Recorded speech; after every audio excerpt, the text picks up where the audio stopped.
Oh, what's happening, everyone? Thank you so much for being back, coming back, staying here, being here as you do.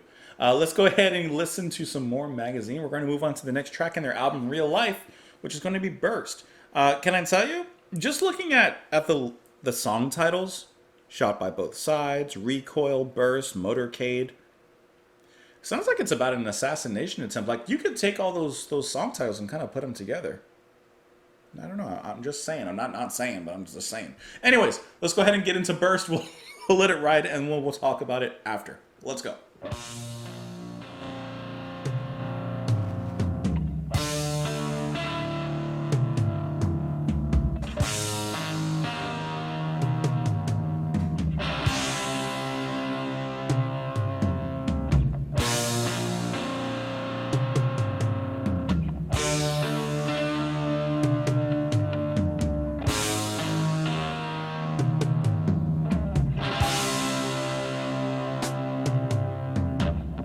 Once you had this promise on the tip of your tongue, but it went without saying. It went on too long.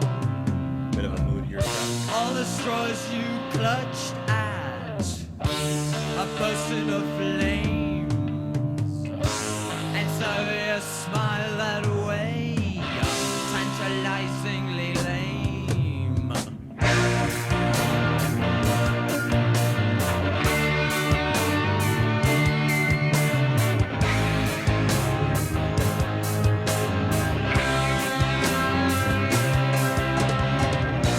The smart ones understand how your heart burns.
Okay, so this track ends the first side of the album, and we get a little bit of a different side from the band. This is just one of those big, not open ended, but those big, open, repetitive, because the ending, which goes on for a little bit, is repetitive in the lyrics. The riff is repetitive, but it feels so good. I really like that drifting guitar style that's happening here.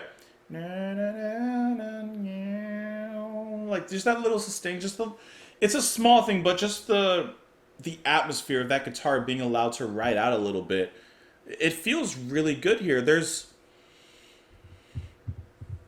I don't want to say that there's like a shoegaze sound here because that's not exactly what I mean, and that'd be a little bit disingenuous saying that. But there's an atmosphere similar to that. There's the same kind of feeling that I would get listening to like a shoegaze album or song that I get here. And I like that. I like the singing as well. The ending, which repeats itself lyrically, is kind of hypnotic. This is a nice kind of semi-closer to the first half of the album. The drumming, I like the big toms, obviously. We have a guitar solo in here, which is pretty tasty, fitting right into the atmosphere, slicing and cutting right on through. This is actually a fantastic way to end the first side of the album. They did a fantastic job on that. Getting into the lyrics here. Once you had this promise on the tip of your tongue, but it went without saying it went on too long. All the straws you clutched at have burst into flames, and so you smile that way tantalizingly lame. The smart ones understand how your heart burst. Like a bottle of champagne, you're just desserts. The smart ones understand you shouldn't settle for less. You're going to forget yourself in my happiness. And then the repeated lines at the end are, keep your silence to yourself, you will forget yourself. Keep your silence to yourself, you will forget yourself. So he mentions that this other person's heart will burst like a bottle of champagne, which is typically in celebration. Perhaps this person feels they have some sort of victory over him, but at the end of the day, they don't really have a victory. It's an empty victory. And for a moment, this person will be happy thinking that they won whatever this battle is. But at the end, they'll just feel empty. Empty and used, I guess, like a champagne bottle in some way. And he's saying that, I think that he's aligning himself as one of the smart ones. He even says, you smile that way, tantalizingly lame. Well, not only is that the end of that, but that's the end of the first side of the album. So let me know what your thoughts are. Let me know what you think of this. You can let me know those thoughts in the comments down below. You can follow me on Twitter, support the channel on Patreon. Thank you guys for being here. Hope that you enjoyed the rest of your day, your evening, your night. And I'll see you later, guys. Bye.